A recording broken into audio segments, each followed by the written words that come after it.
Hello, and welcome back to the BCR Dawson sub. This is another in my series of equipment videos dedicated to modeling the locomotives and rolling stock seen on the layout.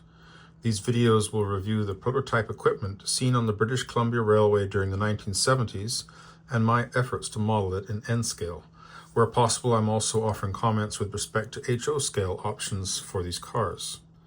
So in this video, we will look at the standard gondolas owned and operated by the British Columbia Railway during the 1970s. The majority of these cars were purchased by the Pacific Great Eastern Railway from 1954 onward. The railway's fleet of standard gondolas can be divided into three groups. The first of these are the 70-ton cars ordered from National Steel Car in 6 batches between 1954 and 1958.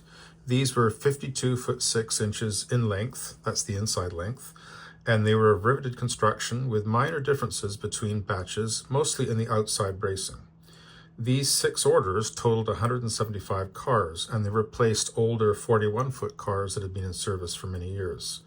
Note that the first 3 orders continued the PGE's numbering of gondolas in the 900 series, and these were later renumbered into the 9000 series due to the increasing number of cars. The second group are similar 70-ton cars ordered from Hawker Siddeley in 1965. These were also 52 foot 6 inches inside length and of riveted construction. One half of the order featured a drop door at the A end. This group totaled 50 cars. And then the third group are the 100-ton gondolas ordered from Hawker Siddeley in 1967, 1971, and 1972. These were also 52 foot 6 inches in length, but they were of welded construction. The first order had flat ends and the later order had ribbed ends, and this group totaled 120 cars. In 1972, the railway also acquired a second-hand car of unknown origin. It was 48 feet 6 inches in length, and it appears to have been used for company scrap service. Let's start with a builder's photograph from the first order of cars that came from National Steel Car. As mentioned, all steel riveted construction with Z-profile side stiffeners and fixed dreadnought ends. The interior length was 52 foot 6 inches. The safety fittings included grab irons at the left and ladders at the right and on the ends, and an end-mounted brake wheel. The cars were finished in PGE Freight Car Red with white stenciling. This included the railway's name along the car side and the Caribou Herald. This first series was originally numbered PGE 948 to 972. This continued the numbering on from the older 41-foot cars, and they were later renumbered to 9048 to 9072, and that happened between 1962 and 1963. This is PGE 972 at North Vancouver in November 1957. It is still in original paint and stenciling. 10 cars from this series were converted into woodchip cars in 1963 and 1964. And this is the same car, but it's now being renumbered PGE 9072, and we are seeing it at Squamish in May of 1980. Gondolas were a common sight at the Squamish shops. They were either loading supplies of rail or ties, or possibly scrap materials from the mechanical shops. From 1972 onwards, the gondolas were repainted dark green and stenciled for the British Columbia Railway, and they carried the dogwood logogram on a side plate which was welded to the stiffeners. This is BCOL 9062, which was assigned to company scrap service. The second order from National Steel Car was identical to the first group, and these were numbered 973 to 999 and 901 to 923. In 1962 and 1963, these cars were renumbered 9073 to 9099 and 9001 to 9023. These were delivered in 1955. The first car from the second order was PGE 9073, and it is seen here after being repainted and re-stenciled with the PGE initials scheme, which dispensed with the railway's name along the car side. 25 of these cars were converted to chip cars between 1962 and 1964. BCOL 9088 has been repainted and re-stenciled for the British Columbia Railway, and it is seen here at North Vancouver in August of 1989, and it is loaded with scrap materials. The railway received two further orders from National Steel Car in 1956. These were numbered 9024 to 9047 and 9100 to 9125. These were identical to the previous orders. This is the builder's photograph for PGE 9125, which was the last car in this batch. All of the cars in the first 1956 order were converted to chip cars in 1963 and 1964. PGE 9115 is seen here at Squamish in September 1987. It's been repainted and re-stenciled into the PGE initial scheme. This car now resides at the Railway Museum of BC in Squamish, and it is still in this scheme, although it is badly faded. PGE 9106 was repainted and re-stenciled in a later scheme, including the map herald. That's the black and white map herald. It is seen at Squamish in May of 2001. BCOL 9109 has been re-stenciled with BCOL reporting marks and has had its PGE herald painted out, but the car has not been repainted. It retains its original freight car red paint. This photograph was recorded at Squamish in July of 1996. BCOL 9113 typifies a car repainted and re-stenciled for the British Columbia Railway. Earlier BCR repaints featured this smaller typeface for the reporting marks. Later repaints changed to a larger Helvetica typeface. BCOL 9121 illustrates that later and slightly larger Helvetica reporting mark. This car was photographed at Porto in February 1994. The sixth and final order of gondolas from National Steel Car arrived in 1958, and they featured U-channel side stiffeners in place of the earlier Z-profile ones. The cars were numbered PGE 9126 to 9175, and they were delivered in the Caribou Herald scheme. This is the builder's photograph of PGE 9153. This is PGE 9144 at North Vancouver in August of 1984. Amazingly, it is still in its original freight car red paint and Caribou Herald scheme. This view shows the U-shaped side stiffeners fairly well. PGE 9155 is seen at North Vancouver in January 1977. It has been repainted and re-stenciled in the PGE initial scheme. PGE 9143 is seen at Fort St. John in June of 1978, and it's got the map herald. And this is BCOL 9163. It's been repainted and re-stenciled for the British Columbia Railway. This is another view that shows those U-shaped stiffeners to good effect. We now turn to the second major group of gondolas, which are the 70-ton cars purchased from Hawker Siddeley in 1965.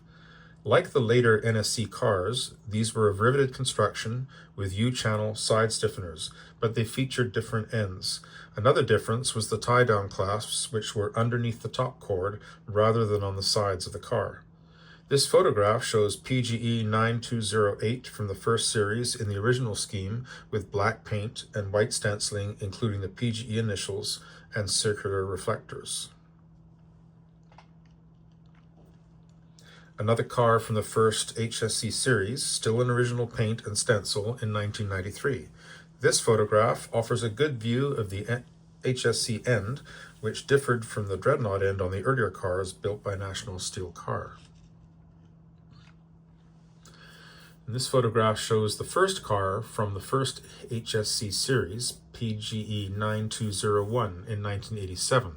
The car has been repainted by the railway, and it now features a rather rare version of the map herald.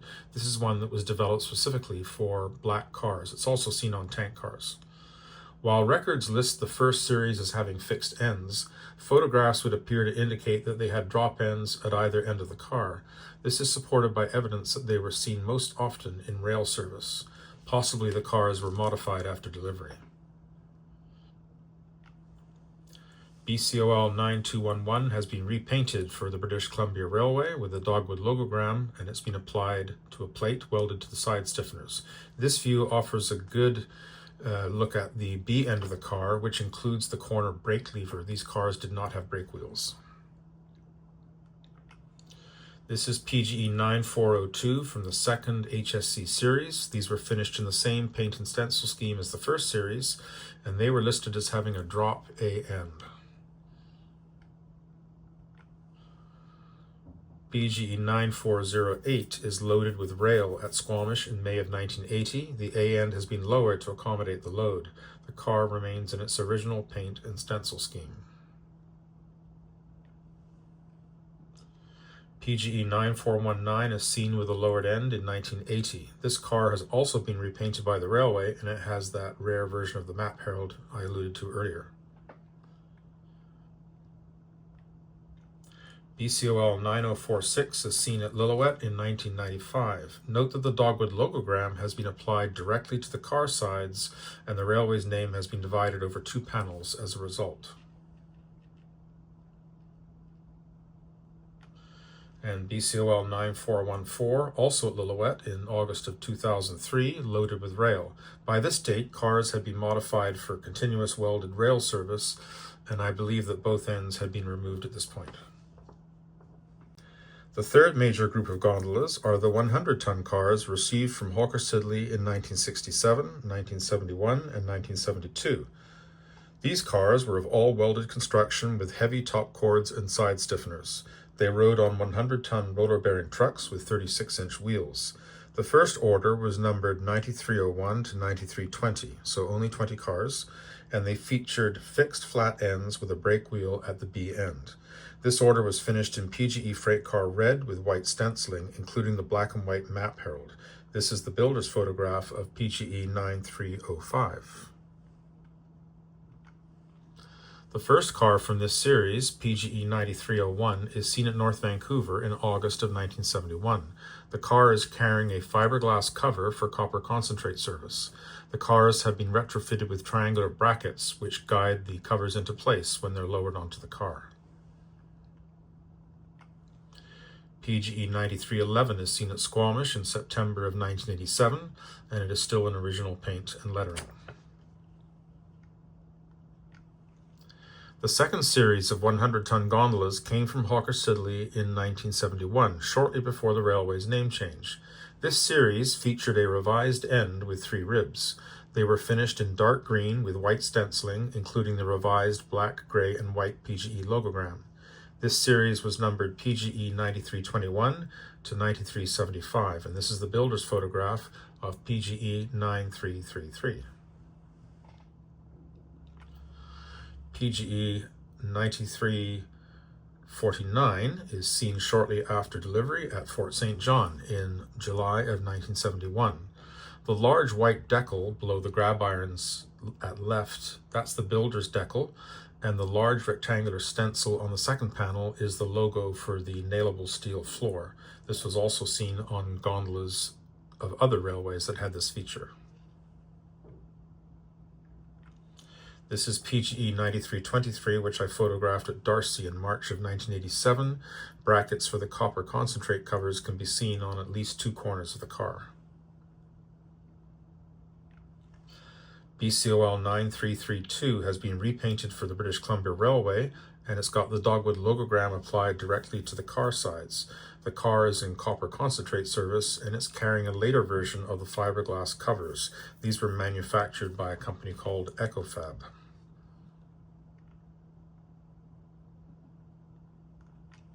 The third and final series of 100-ton gondolas arrived in 1972, just after the railway's change of name. These cars were numbered BCOL 9251 to 9300, and they were finished in dark green with the dogwood logogram, and it was carried on a plate attached to the side stiffeners. They were identical to the second series delivered a year earlier. This is the builder's photograph of BCOL 9256. And this is BCOL 9273. It's been repainted, and the dogwood logogram is now applied directly to the car sides. It's in copper concentrate service, and this saw the ore shipped from Gibraltar mines up in the Cariboo region of the British Columbia down to Vancouver wharves. BCOL 9290 is in Edmonton, Alberta in March of 2005. It's still in its original paint and stencil scheme, and it still has the side letterboards for the dogwood logograms. And finally, we'll look at that one car that was acquired in 1972. This is BCOL 9001 at North Vancouver in July of 1975. This unusual car was first listed in service in October 1972, and it lasted until 1982. It was of riveted steel construction with vertical stiffeners and diagonal bracing, and it had an interior length of 48 feet 6 inches. The photograph indicates that it was painted dark green and stenciled for scrap service returned to Squamish, and it appears to be loaded with material from scrapped freight cars. The origin of this car is unknown. If I had to guess, it was probably a car that was wrecked at some point and the railway pressed it into service for domestic use, and it was simply shuttling scrap materials from Squamish down to the Greater Vancouver area.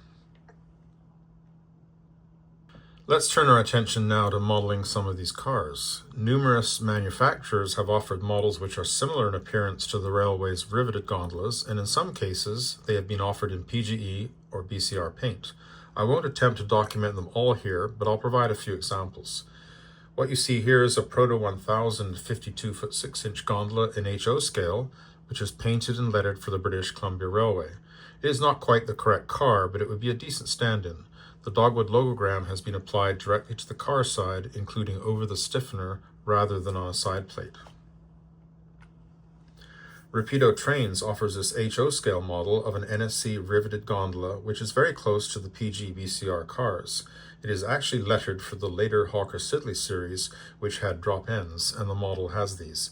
The only difference, and it's a minor one, is the location of the tie-down clasps. The HSC cars had them underneath the top cord rather than on the car side. Andy Wegmiller offers scratch-built models of the Hawker-Siddeley 100-ton gondolas, including the fiberglass covers for copper concentrate service. These are available in several different paint schemes. These are beautiful models which offer unmatched accuracy.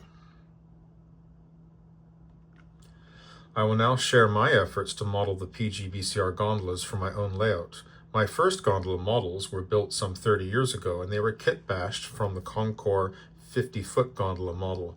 I followed a method pioneered by my friend Greg Kennelly, which involved cutting up 3 cars and rearranging the parts to get 2 cars that were 52-foot 6 inches long.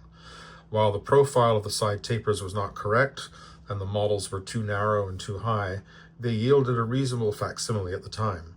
The models were finished with flocal paints and a mix of CDS dry transfers and microscale decals.